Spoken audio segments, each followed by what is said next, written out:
नमस्कार साथियों, आप सभी का बहुत बहुत स्वागत है आपके अपने ऑनलाइन इंस्टीट्यूट निशांत ज्ञान के यूट्यूब प्लेटफॉर्म पर। मैं नितिन उपाध्याय आप सभी का स्वागत करता हूं, अभिनंदन करता हूं आज के अपने इस वीडियो में।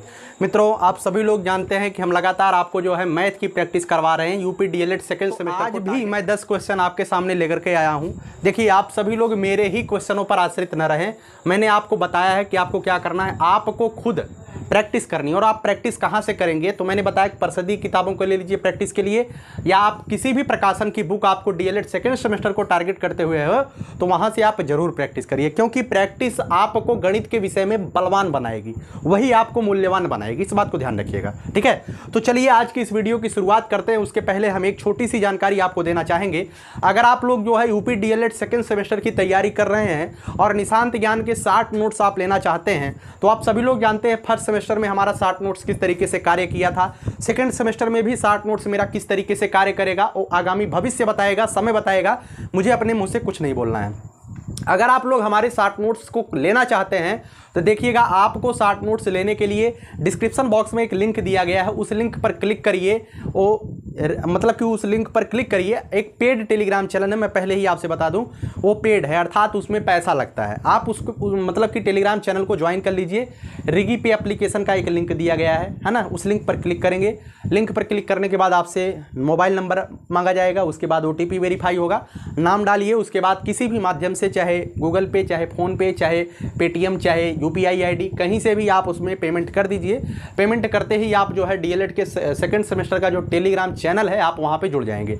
एक बच्चा बोल रहा था भैया मुझे डायरेक्ट 7 के सातों PDF दे दीजिए, तो मैं आपको बता दूं 7 के सातों PDF हमारी तरफ से एक बार में आपको नहीं दिया जाएगा, क्योंकि मैं जानता हूं कि हमारे जितने भी छात्र छात्राएं हमसे जुड़े हुए हैं वो निश्चित रूप से आपके पास तो किताब होगा। आप किताब कैसे लाते हैं? 7 किताब एक दिन में ला करके रख देते हैं।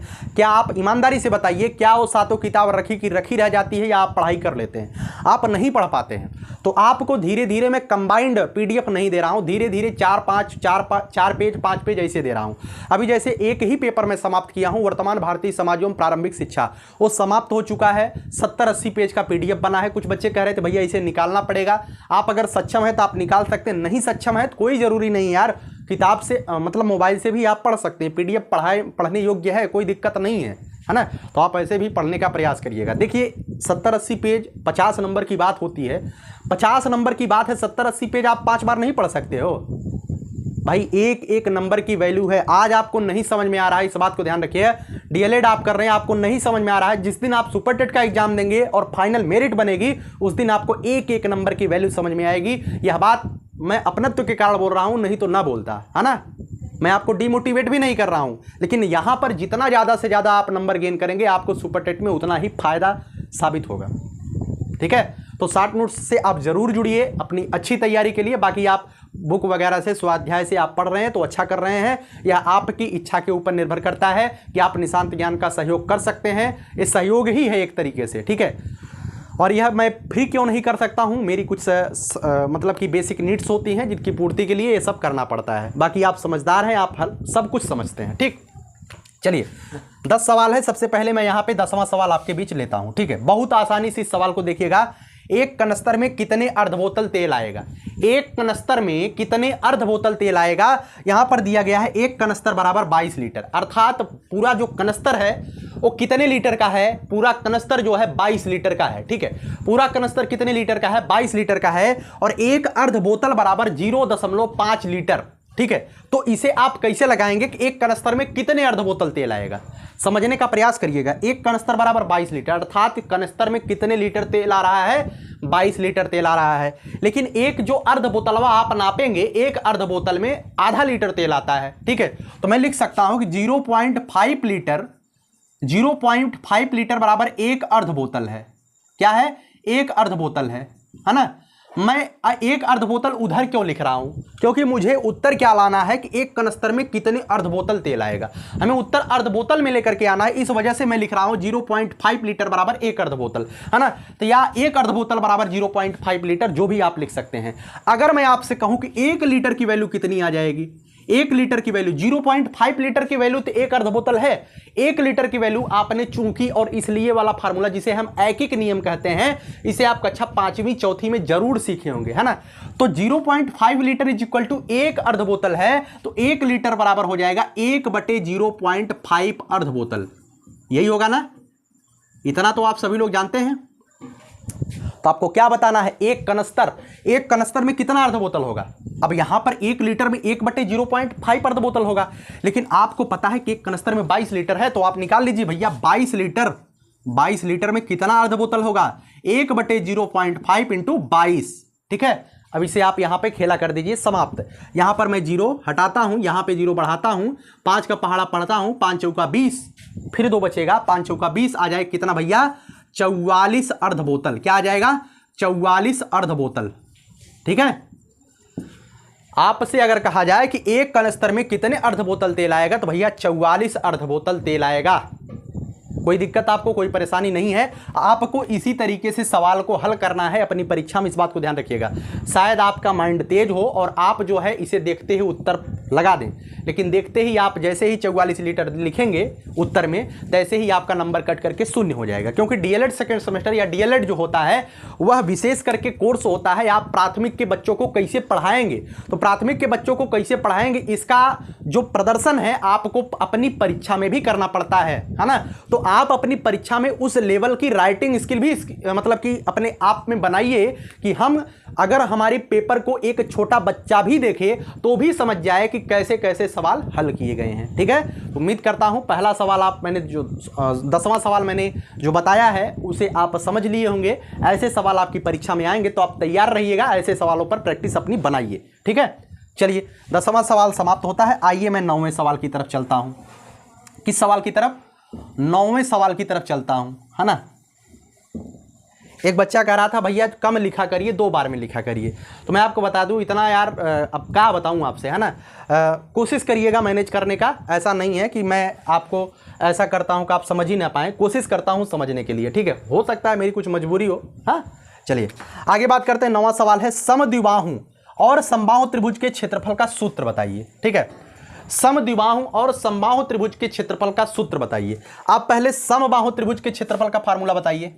अगर आपको आता है कि समबाहु त्रिभुज के क्षेत्रफल का फार्मूला, त्रिभुज के क्षेत्रफल बराबर क्या होता है, इस बात को बताइए, है ना। समबाहु त्रिभुज के क्षेत्रफल का फार्मूला आप बताइए क्या होता है ना। क्या होता है, √3/4 गुणे भुजा का वर्ग। ये सभी चीजें आप लोग जानते हैं कि नहीं जानते हैं। ठीक है, समबाहु त्रिभुज का क्षेत्रफल बराबर होता है √3/4 गुणे भुजा का वर्ग। अच्छा, कुछ लोग कहेंगे भैया देख रहे थे क्या ठीक है, कुछ लोग बोलते हैं समद्विबाहु त्रिभुज का क्षेत्रफल क्या होता है। समद्विबाहु त्रिभुज का क्षेत्रफल क्या होता है, 1/2 बताइए, 1/2। मैंने इसे अच्छी तरीके से आपको पढ़ाया है, आप इसे जरूर बताइएगा, मैं आपके लिए छोड़ता हूं। समबाहु त्रिभुज का क्षेत्रफल, समद्विबाहु त्रिभुज का क्षेत्रफल क्या होता है। और अगर समद्विबाहु त्रिभुज का क्षेत्रफल, किसी भी त्रिभुज का क्षेत्रफल आपसे पूछा गया हो और आपको कुछ भी नहीं पता है, तो कौन सा फार्मूला प्रयोग करते हैं भैया, हीरोन फार्मूला प्रयोग करते हैं। और वह क्या है, √S(S-A)(S-B)(S-B)(S-C) होता है। ठीक है, यही प्रयोग करते हैं, है ना। यहां पर यस क्या है, यस एक अर्ध परिमाप है। ठीक है, और तो समद्विबाहु त्रिभुज का फार्मूला क्या होगा भैया, बता दीजिए। नहीं बता पाएंगे, मैं बता देता हूं। समबाहु त्रिभुज का क्षेत्रफल होता है 1/2a √4b² - a²। यहां पर a क्या है, a यहां पर जो भुजाएं समान होती हैं, समान भुजाओं की लंबाई को a कहेंगे। और b क्या है, b जो है असमान भुजा है। तो समद्विबाहु त्रिभुज का क्षेत्रफल 1/2a √4b² - a²। ठीक, चलिए मैं केवल आपको फार्मूला एक बार रिवाइज कराने के लिए कहा था। 3-4 वीडियो मैंने बताया है धारिता और आयतन के लिए, 3-4 वीडियो आप जरूर देखिएगा। निश्चित रूप से आप इन सवालों पर प्रैक्टिस बनाइएगा, है ना। नहीं बनाएंगे तो आपके दिमाग से उड़ जाएगा, फार्मूला नहीं याद होगा परीक्षा के समय। ठीक, चलिए अच्छा देखिए, ऐसे सवाल आपके यूपी टेट में भी पूछे जाएंगे, सी टेट में भी पूछे जाते हैं। तो इसमें आपको क्या नहीं लेना है, टेंशन नहीं लेनी है। ठीक है, चलिए 8वां सवाल आप देखिएगा। एक त्रिभुज की भुजाएं क्रमशः 10 मीटर, 14 मीटर, 18 मीटर है, तो उसका क्षेत्रफल बताइए। ठीक है, तो अगर पहले बताइए कि यह समकोण त्रिभुज है कि नहीं है। समकोण त्रिभुज चेक करने के लिए क्या करते हैं, बड़ी भुजा का वर्ग शेष दोनों भुजाओं के वर्गों के योगफल के बराबर होता है। ठीक है, समकोण त्रिभुज जानते कि नहीं, समकोण त्रिभुज यही होता है। समकोण त्रिभुज में कर्ण होता है, ए आधार, ए लंब होता है। ठीक है, ये क्या होता है, ए आधार होता है।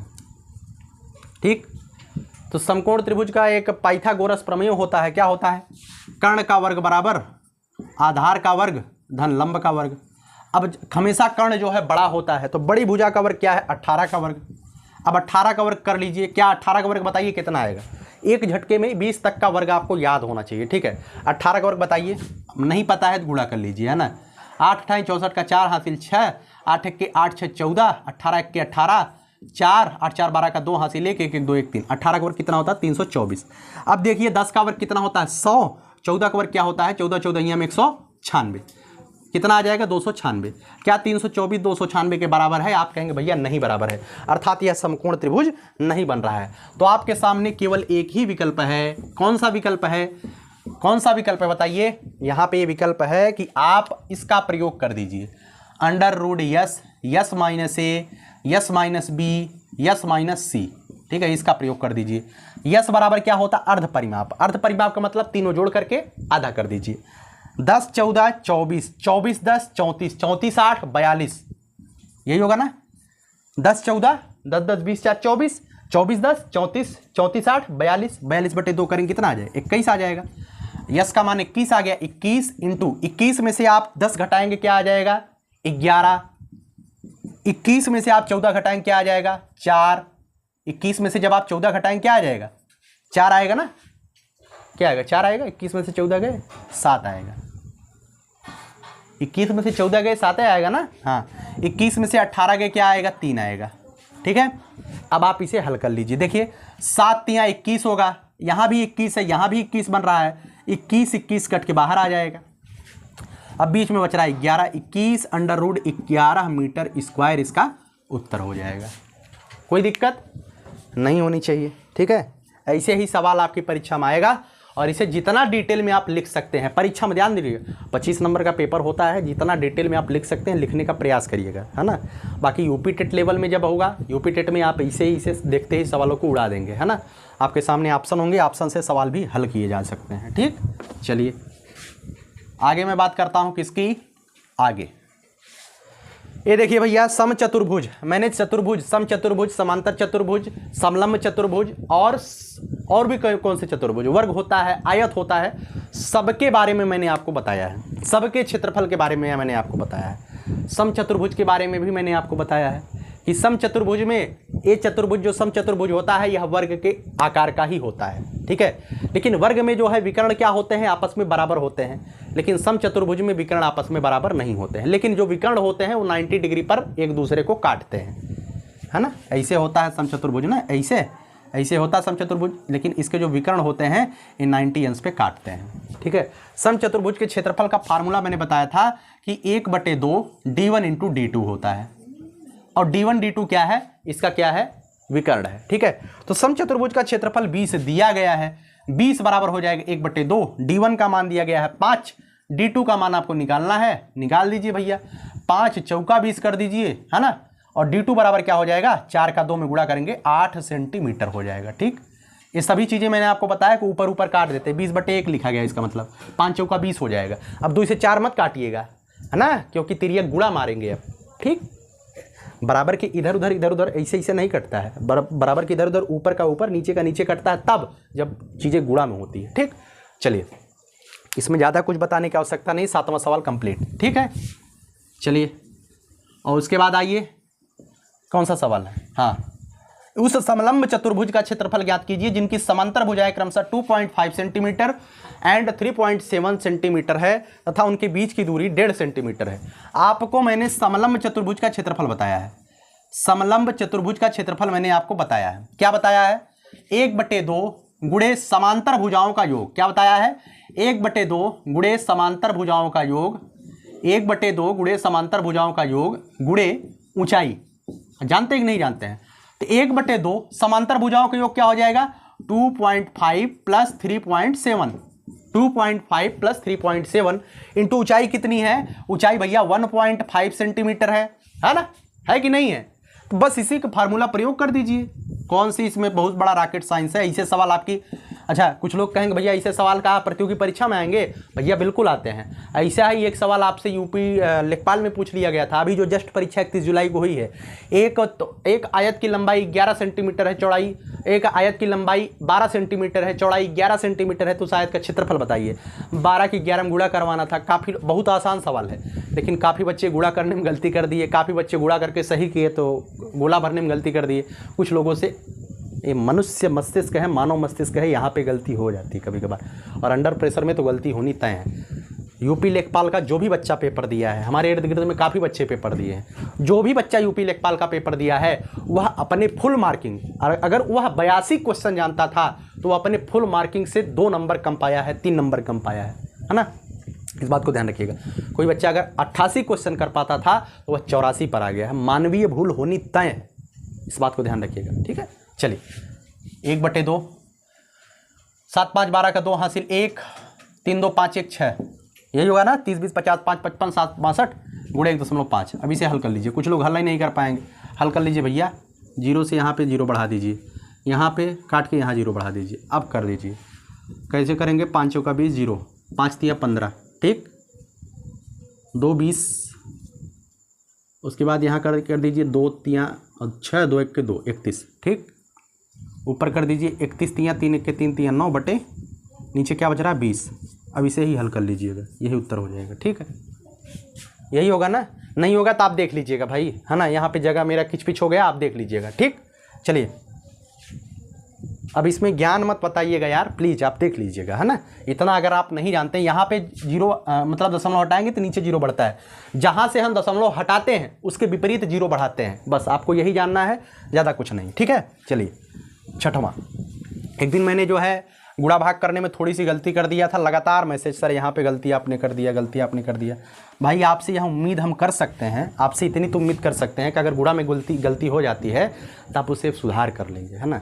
और काफ़ी ऐसी बच्चियाँ हैं जो गुणा भी नहीं जानती हैं, तो भाई बहुत दिक्कत होगी आपको, है ना। उसके लिए आप तैयार रहिए। 52 गुणे 48 को सर्वसंख्या की सहायता से हल कीजिए। अब 52 गुणे 48 को सर्वसंख्या की सहायता से हल करना है। 50 52 गुणे 48, इसे आप हम लिख सकते हैं 50 धन 2, है ना। और यहाँ लिख सकते हैं 50 ऋण 2, लिख सकते हैं नहीं। a plus B into A minus B का फार्मूला यहाँ पे लगा दीजिए। a plus B into A minus B बराबर क्या होता है? एक ब्रैकेट में a का वर्ग, एक ब्रैकेट में b का एक ब्रैकेट में a का वर्ग माइनस एक ब्रैकेट में b का वर्ग, यही होता है ना। 50 का वर्ग कर दीजिए, इसकी जगह पर a, इसकी जगह पर b, यह a है यह b है। a plus B A minus B बराबर क्या होता है? a square minus B square. तो 50 का वर्ग माइनस 2 का वर्ग, 50 का वर्ग करेंगे 5 5 25, 2 0 बढ़ा दीजिए, 2 दूनी 4, 2500 में से 4 घटा दीजिए, 2496 आ जाएगा। यही आएगा ना? 2496 आएगा? हाँ, नहीं आएगा? अच्छा 2500 में से 4 घटा के देख लीजिए। 10 में से 4 गया 6, यहाँ बचा 9, यहाँ बचा 4, यहाँ बचा 2, अब 2496 आ गया, ठीक। ऐसे आप करके देख लीजिएगा। चलिए ऐसे सवाल आपसे पूछे जाएंगे, तैयार रहिएगा। सर्वसंख्या की सहायता से सवाल को हल करिए, ऐसे सवाल आपकी परीक्षा में आएंगे। चलिए सवाल आपको लगाना है AP plus 3Q, AP plus 3Q, है ना, और AQ प्लस 3P। क्या करना आपको? गुणा करना है। गुणा कर दीजिए। गुणा करने का एक नियम मैं बता दूं, जैसे कि इसे आप मतलब कि एक को स्थिर कर लीजिए। मैं इसे स्थिर कर लेता हूं, AP धन 3Q, इसे स्थिर कर लेता हूं, एक को इसके आगे लगा देता हूं AQ, ठीक है। अब यह जो 3P है, 3P मैं यहाँ पे रख देता हूँ। ये जो स्थिर किया हूँ इसे मैं फिर इसके आगे गुणा कर देता हूँ, ठीक है। इसे तो आप कक्षा 6ठी में पढ़े होंगे शायद, तो इसे तो करना जानते हैं आप, है ना। AP प्लस 3Q ऐसा गुणा किया जाता है, और आप गुणा बिल्कुल आसानी से कर सकते हैं, ठीक है। कर लीजिए। A का गुणा क्या हो जाएगा? A स्क्वायर PQ, यहाँ पे देखिए 3AQ स्क्वायर, यही होगा ना। चलिए यहाँ पे देखिए 3AP स्क्वायर होगा। आगे देखिए 3 3 9PQ।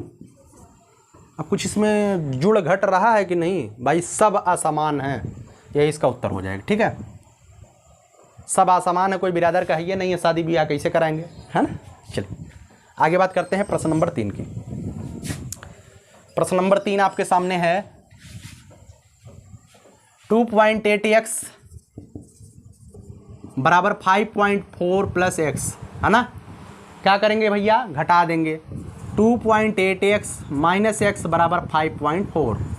अब 2.8x है, एक माइनस एक्स है, x का मतलब 1x है, तो 2.8 में से एक घटाना है, क्या आ जाएगा 1.8।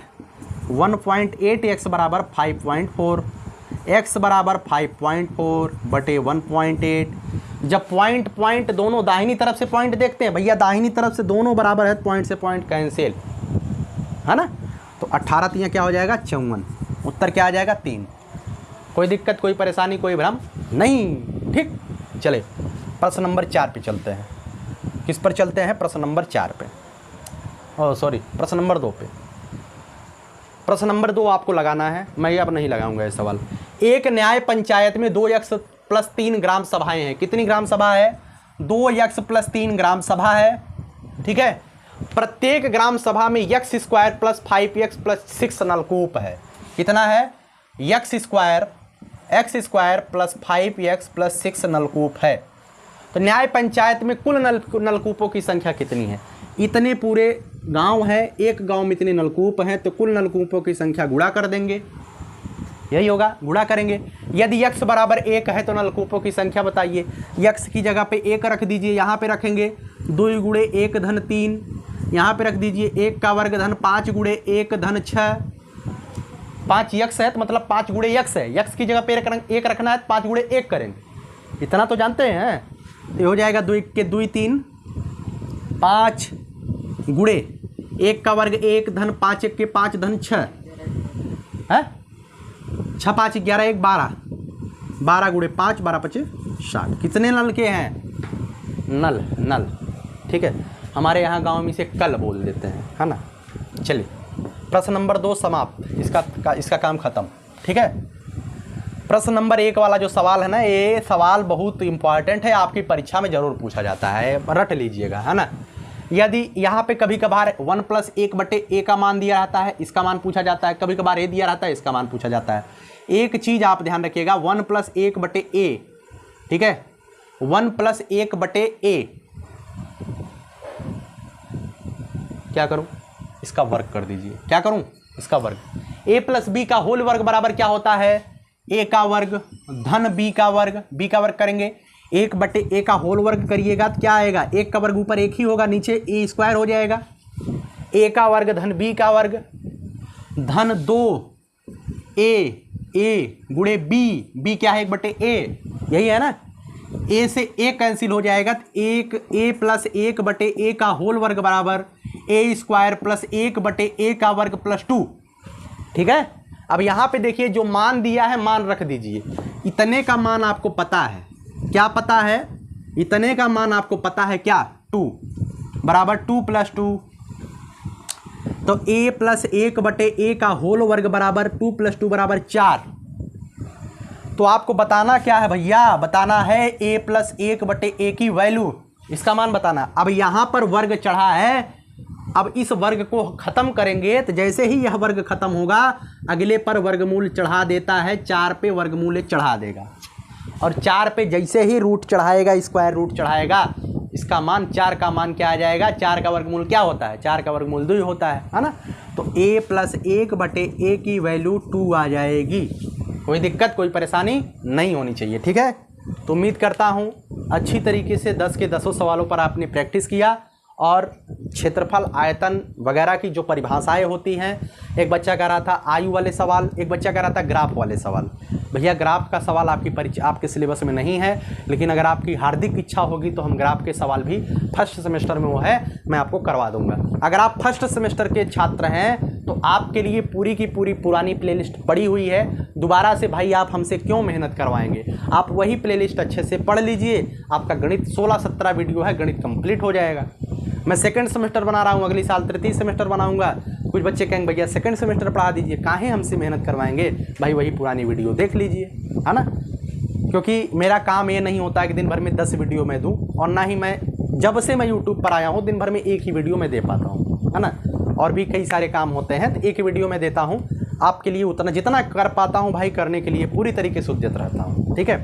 और बाकी आप अगर मतलब कि हमारे टेलीग्राम चैनल से जुड़ना चाहते हैं, पेड टेलीग्राम चैनल है, तो आप ज़रूर जुड़िए।